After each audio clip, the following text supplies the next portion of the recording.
Praise the lord. September 9వ తేదీ 2024. ఈరోజు దేవుని వాగ్దానం.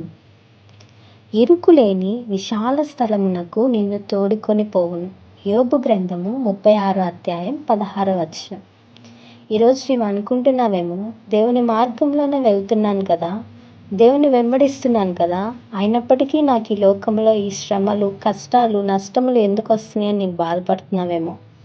కానీ ఈరోజు నువ్వు వెళ్ళే ఇరుకు మార్గము ఏదో ఒక దినమున నిన్ను విశాలమైన మహాపరిశుద్ధ స్థలంలోనికి నిన్ను చేరుస్తుంది.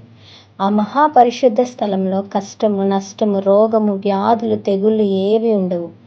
ఎల్లప్పుడూ నిత్యము సంతోషముతో, ఆనందంతో తండ్రి అయిన యెహోవాని మనము ఆరాధిస్తూ ఉంటాం.